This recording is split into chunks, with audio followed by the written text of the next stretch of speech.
Bom dia, turma do nono ano. Aqui é o professor Vitor de História. Nós estaremos dando continuidade ao capítulo 8, a bipolaridade e a nova ordem mundial, nas páginas 201 a 208, certo, turma? Então vamos lá, turma.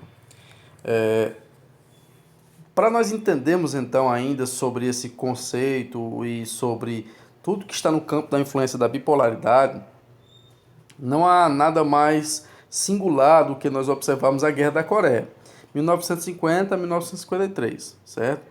Que ocorre a divisão entre Norte e Sul, entre soviéticos e americanos. Porque os soviéticos e os americanos eles libertaram a Coreia em 1910 do domínio japonês, certo? Então, a Coreia sofria um forte domínio japonês e foram libertos em 1910 por soviéticos e americanos. Só que os soviéticos, inclusive pela proximidade da parte da norte da Península Coreana com a China, eles se colocaram no norte, certo? Então havia uma ligação muito forte da parte norte da Coreia com a China e os soviéticos se alocaram então no norte. Já os americanos, eles ficaram na parte sul. Então começou-se uma grande discussão para a definitiva, né, autonomia da Coreia ali. Surgiu então dois candidatos ali para presidente dessa República Coreana, um candidato vindo da parte do norte e outro candidato vindo da parte do sul, sendo que o candidato do norte era apoiado pela União Soviética e o candidato da parte sul pelos americanos. Como os americanos, temendo, certo, que fossem perder a influência naquela localidade, eles apoiaram então esse candidato do sul. No entanto, nenhum dos lados aceitou, certo, o candidato indicado pelo outro lado, criando assim então, dois países, duas repúblicas, um sendo comunista, que foi a Coreia do Norte, mais ligado à China, mais ligado à União Soviética, e o outro capitalista, que foi a Coreia do Sul, ligada à Inglaterra, Estados Unidos, certo, aos países capitalistas. Só que pós esse período, né, de tensão, os países, né, as superpotências deixaram a Península Coreana e lá ficaram, né, aquela península, aquele país, agora dividido em dois. Mas percebeu-se que acontecia uma grande tensão no mundo de ocorrer uma guerra. Então chegou-se a um acordo, um entendimento que precisaria ter uma coexistência pacífica, que os dois países eles precisavam coexistir, mas que de uma maneira que fosse benéfica para todos, né, em paz. Então, após 10 anos de tensão, os americanos e soviéticos eles começaram então a buscar a paz, que ficou chamado então esse período como coexistência pacífica. O que colaborou então para isso, turma? O fim, né, dos conflitos na Coreia, certo? E o surgimento dos dois países, a saída, né, das superpotências ali da Península Coreana, a morte de Stalin, que era o líder, né, o secretário do Partido Comunista e líder da União Soviética, que era muito radical, que era contrário aos Estados Unidos, que era contrário a qualquer acordo com os americanos. Ele morreu e no seu lugar outro presidente, outro secretário, né, do Partido Comunista assumiu a União Soviética e esse era mais aberto, né, às discussões. E em contrapartida nos Estados Unidos, Dwight Eisenhower foi eleito presidente.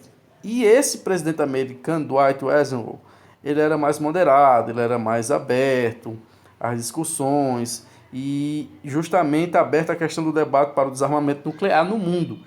Esse clima gerou uma proximidade entre americanos e soviéticos para que gerasse então essa coexistência pacífica, certo? Mas aí veio 1959, certo? Guerra do Vietnã, certo? E a coexistência pacífica ela foi ameaçada, porque americanos e soviéticos estavam novamente envolvidos em um conflito.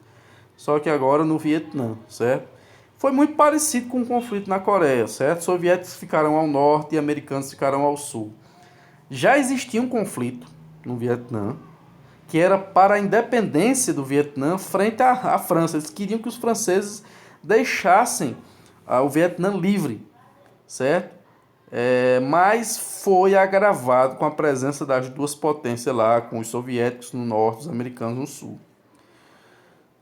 Com o passar dos anos ali, né, apenas influenciando, treinando ali os habitantes daquela localidade, os americanos acabaram se envolvendo diretamente nessa guerra, porque bases americanas começaram a ser atacadas, mas o que não justificava o apoio dos Estados Unidos diretamente nessa guerra, o envolvimento deles diretamente, mas os congressistas conseguiram convencer a opinião pública que os Estados Unidos deveriam entrar nessa guerra e o Congresso americano aprovou, e então os americanos declararam guerra aos vietnamitas, e essa guerra durou quase 20 anos.